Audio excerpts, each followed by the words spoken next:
میرا رینک ہے، میرا یہ نا میں وہاں پہ تھا، یہ میں نے کام کیا ہے، تو سب کچھ انہوں نے مانا. لیکن میرا خیال پاکستان نے اتنا افیکٹولی اس کو ریز نہیں کیا انٹرنیشنل کمیونٹی کے ساتھ.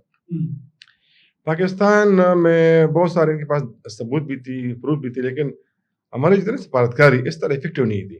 میڈیا میں پاکستان کے اندر تو آپ کو پتہ ہے کہ انہوں نے کافی اس کو ریز کیا تھا، لیکن انٹرنیشنلی ہندوستان انوالو ہے کشمیر میں ہیومن رائٹس وائلیشن کتنی انہوں نے کی، لیکن وہ ان کی سفارتکاری اتنی مضبوط ہے کہ لوگ سمجھ رہے ہیں کہ یہ ٹھیک درست راستے پہ ہیں.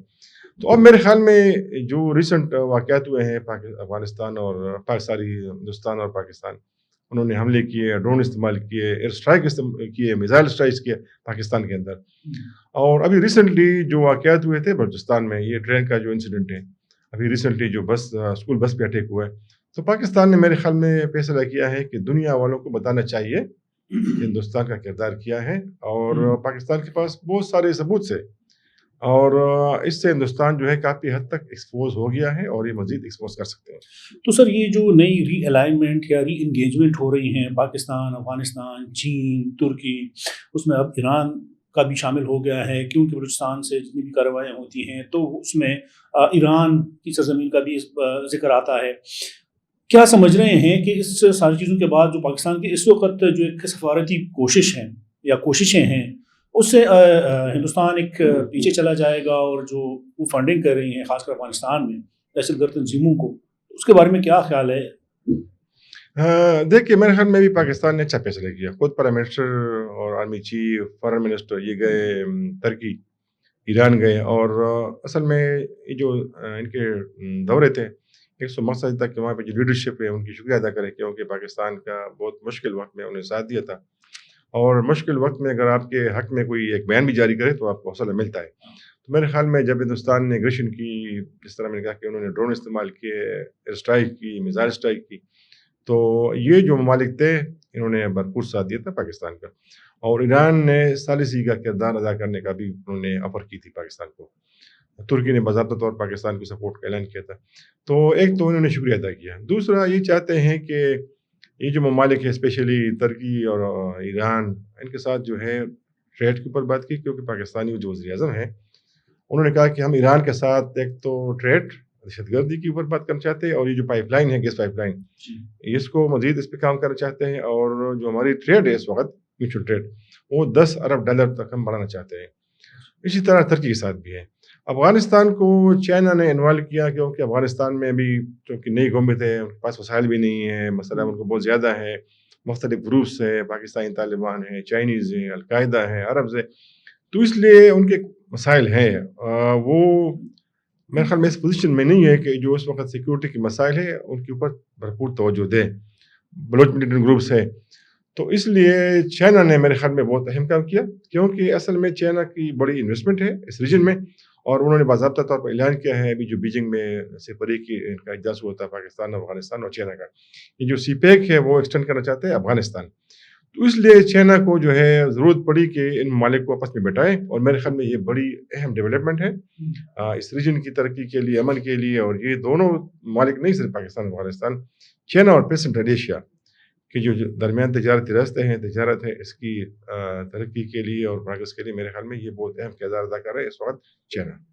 تو سر جو اس وقت امارت اسلامی ہے، جس طرح آپ نے ذکر کیا کہ وہاں پر ریسورسز کی کمی ہے، تجربہ کار ٹیم نہیں ہے، جو پاکستان کے ساتھ ان کے تعلقات بنتے جا رہے ہیں، یا ابھی سے جو ایک نئی ڈیولپمنٹ ہوئی ہے، کیا سمجھتے ہیں کہ اس میں ان کا جھکاؤ پاکستان کی طرف زیادہ ہوگا، یا پھر یہ واپس ہندوستان کی طرف بھی جائیں گے، یا وہاں پر بھی ان کی نظریں ہوں گی؟ بڑی بدقسمتی کی بات ہے کہ افغانستان میں پاکستان کے خلاف بہت ہی پروپیگنڈا ہو رہا ہے، من پروپیگنڈا. حالانکہ خود افغان مانتے ہیں، خود افغان طالبان کے منسٹر مانتے ہیں، افغان عوام مانتے ہیں کہ پاکستان ہمارا دوسرا گھر ہے، اور اب بھی جب بھی ہمیں ضرورت پڑتی ہے تو ہم پاکستان کی طرف دیکھتے ہیں. لیکن کچھ ایلیمنٹس وہاں پہ ہیں، یہاں پر بھی ہیں کہ وہ نہیں چاہتے کہ دونوں ممالک اور عوام جو ہے ایک قریب آ جائے. تو کوشش تو انہوں نے بہت کی، لیکن جس طرح میں نے کہا کہ ریسنٹلی جو میٹنگز ہوئی ہیں سفری کی، چائنا، پاکستان، افغانستان، تو کافی اس میں ڈیولپمنٹ ہوئی. اور فالو اپ میٹنگز کے طور پر پاکستان نے پھر بارڈر کھولا خرلاچی جو ہمارا کورم ڈسٹرکٹ میں ہے نا، کورم ٹرائبل ڈسٹرکٹ میں. اس کے بعد یہ بھی اطلاعات ہے کہ جو افغان انٹیلیجنس ادارے ہیں انہوں نے کافی تعاون کیا تھا پاکستانی اداروں کے، اور جو ملیٹنٹس افغانستان سے پاکستان آئے تھے تو پاکستانی سیکیورٹی فورسز نے کافی افیکٹولی ان کو انگیج کیا، کافی نقصان اٹھانا پڑا. تو اس لیے اب آپ نے دیکھا ہوگا کہ حملوں میں کافی کمی آئی ہے. اور جب یہ ہمارا وفد گیا تھا جس کی سربراہی فارن منسٹر کر رہے تھے سردار صاحب، کچھ انٹیلیجنس کے لوگ بھی تھے، تو انہوں نے افغان طالبان سے ایک ریکویسٹ کی تھی کہ اب چھوڑیں، ابھی ہمارا اندر کا جو مسئلہ ہے ہم اس کو سنبھالیں گے. ایک آپ کام کریں کہ جو یہاں پہ دہشت گرد ٹرین ہو رہے ہیں ان کو تربیت مل رہی، آپ ان کو روکیں، باقی پاکستان کے اندر آپ ہمیں چھوڑیں، ہم کام کر سکتے. تو افغان حکومت نے بالکل ان کو ایشورنس دیے، وعدہ کیا ہے کہ کم از کم افغان سرزمین پاکستان کے خلاف استعمال نہیں ہوگی. دوسری بات یہ ہے کہ یہاں پہ کم از کم ایک بھی خود کش حملہ اور ٹرین نہیں ہوگا کہ وہ پاکستان جا کے حملہ کرے. تو میرے خیال میں یہ بڑی ڈیولپمنٹ ہے، اور چونکہ چائنا سب کچھ جو ہے وہ خود مانیٹر کر رہے ہیں پاکستان کے اندر بھی اور افغانستان کے اندر بھی، تاکہ ایک دوسرے کے جو انٹرسٹ ہے ان کو نقصان نہ پہنچے.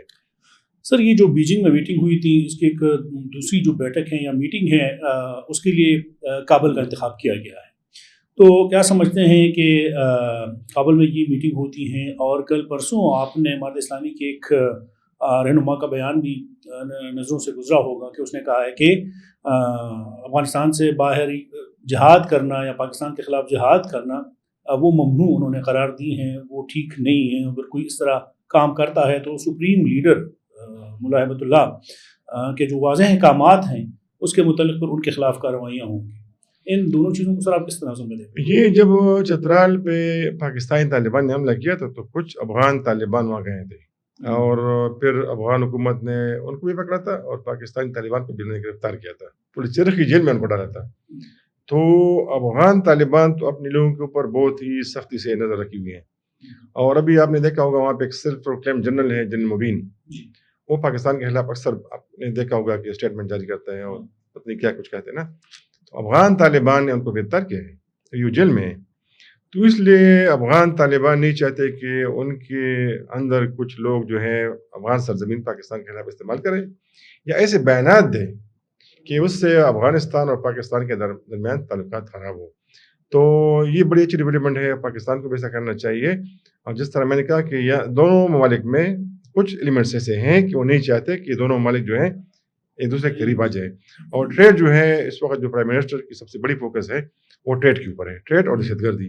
اس لیے انہوں نے کہا ہے کہ ہم ہندوستان کے ساتھ بات کریں گے تو کشمیر، ٹریڈ، پانی اور یہ جو دہشت گردی ہے، ان 4 ایشوز کے اوپر بات کریں گے. تو میرے خیال میں یہ اچھا اقدام ہے کہ اس وقت جو ہماری لیڈرشپ ہے، ابھی جو خود جائیں گے پرائم منسٹر اذربائیجان کے بعد چائنا جائیں گے، ایک اور وفد انہوں نے تیار کیا ہے یورپین ممالک کے لیے، اور اس کی سربراہی کریں گے بلاول بھٹو زرداری صاحب. تو یہ میرے خیال میں اچھا فیصلہ ہے کہ ایک تو پوزیشن کو بھی انہوں نے انوالو کیا ہے حکومت نے، سیکیورٹی اداروں نے بھی، اور یہ جائیں گے اور جو وہاں پہ یورپین ممالک کے لوگ ہیں لیڈرشپ ہے ان کو بھی آگاہ کریں گے کہ اس وقت ایک خطرہ ہے. اس وقت آپ کو پتہ ہے کہ سیز فائر ہے پاکستان اور ہندوستان کے درمیان، لیکن ایسے اشارے مل رہے ہیں. آپ نے دیکھا ہوگا مودی نے جو ریسنٹلی ایک بیان جاری کیا تھا گجرات میں، جو اپنی 11 سالہ ان کی ہے نا ٹینور ہے، اس کی خوشی میں انہوں نے جلسہ منعقد کیا تھا. تو انہوں نے جو بیان دیا ہے کافی وہ خطرناک ہے، اور انہوں نے پاکستان کو کل کی دھمکی دی ہے کہ اپنا کھانا کا یا اپنی روٹی کا امن سے رہے ورنہ میری گولی تیار ہے. تو دیکھیں نا، یہ دنیا کی سب سے بڑی جمہوریت ہے، نیوکلیئر ملک ہے، اس کا وزیر اعظم پاکستان کے عوام کو دھمکی دے رہا ہے. تو ایسے اشارے مل رہے ہیں کہ شاید ان کو کافی شرمندگی ہوئی ہے جو ریسنٹ ان کو ڈیفیٹ ہوئی ہے اس جنگ میں. پہل بھی انہوں نے کی تھی، شکست بھی ان کو ہوئی ہے. تو اس لیے ایسے اشارے ہیں کہ شاید وہ تیاری کر رہے ہیں اس جنگ سیز فائر میں، ایک بڑے حملے کی تیاری کر رہے ہیں. تو میرے خیال میں یہ اس لیے پاکستان نے فیصلہ کیا ہے کہ جو ورلڈ لیڈرز ہیں ان کو آگاہ کیا جائے کہ ہندوستان کے جو عزائم ہیں وہ خطرناک ہے اس ریجن کے لیے. آخری سوال ہے سر، تو آپ کہہ رہے ہیں کہ کیا مودی سرکار جو ہیں وہ اپنی حرکتوں سے باز نہیں آئیں گے، دوبارہ وہ اسی طرح حماقت کریں گے؟ تو کیا سمجھتے ہیں کہ نیوکلیئر پاور ہم بھی ہیں وہ بھی ہیں، تو کیا وہ غلطی کر سکتا ہے دوبارہ اپنی جو اس کی مقبولیت میں کمی آئی ہیں یا اپنے عوام کے لیے؟ خوش قسمت یہ ہے کہ دونوں ممالک میں جو ہے وہ توازن، طاقت کا جو توازن ہے وہ برابر ہے، دونوں نیوکلیئر پاور ہے. اور بدقسمت یہ ہے کہ اس وقت وہاں پہ ایک ارسپانسبل شخص جو ہے وہ بیٹھا ہوا ہے، کافی ایکسٹریمسٹ ہے. اور میں نے 11 سال میں ان کی طرف سے کوئی ایسا بیان نہیں دیکھا ہے پاکستان کی طرف کہ آپ کو امید ہو کہ یہ بندہ جو ہے وہ کم از کم آپ دوست نہیں کر سکتے تو ایک جو ہمسایہ ہیں ان کی طرف رہیں۔ تو ابھی جو 7 اور 8 مئی کے واقعات کے بعد جو ان کی پوزیشن ہے کافی خراب ہوئی، کیونکہ وہ کافی وائلنٹ تھا اور پاکستان کو تو وہ کچھ نہیں سمجھتا تھا، اور ان کی سب سے بڑی اسٹرینتھ جو ہے ہندوستان کے اندر وہ اینٹی پاکستان کا جو اسٹانس تھا نا وہ تھا۔ اب جو ہے خود انہوں نے فیل کی، حملے بھی انہوں نے خود کیے، شکست بھی ان کو ہوئی اور نقصان بھی بہت ان کو ہوا۔ تو میرے خیال میں کافی ان کو پریشانی کا سامنا ہے، شرمندہ ہے، تو اس لیے یہ لوگ سمجھ رہے ہیں کہ کچھ نہ کچھ وہ ضرور کرے گا تاکہ جو بدلہ ہے وہ لے سکے پاکستان سے۔ اور یہ اس لیے پاکستان نے فیصلہ کیا ہے کہ دنیا کو آگاہ کرے کہ جب دونوں ممالک جو ہے نیوکلیر ممالک لڑتے ہیں تو وہ جو جنگ ہے وہ وہاں تک نہیں رہتی، پھر دور دور تک جو ہے وہ پھیل جاتی ہے۔ اس لیے آپ کوشش کریں اس بندے کو آپ کنٹرول کریں تاکہ بعد میں مسئلہ زیادہ گمبھیر نہ ہو۔ بہت شکریہ سر وقت دینے کا اور تجزیہ دینے کا۔ آپ نے مشتاق صاحب کی گفتگو سنی کہ کس طرح پاکستان جو ہے عالمی برادری کو آگاہ کر رہا ہے، کس طرح ہندوستان کا اور ان کا جو دہشت گردانہ ایک چہرہ ہے وہ عالمی دنیا کو دکھا رہا ہے، اور کیا وہ دوبارہ اس طرح کی حماقت کر سکتا ہے، غلطی کر سکتا ہے کہ وہ دوبارہ پاکستان پر حملہ کریں۔ اور اس وقت جو اس پاکستان کی اور بالخصوص خیبر پختونخوا بلوچستان کی جو سیکورٹی چیلنجز ہیں اور بدلتی ہوئی سیکورٹی صورتحال ہے، کیا ہونے جا رہا ہے، اس حوالے سے بھی مشتاق صاحب نے تفصیلی گفتگو کی۔ ہمیں دیجیے اجازت، اللہ حافظ۔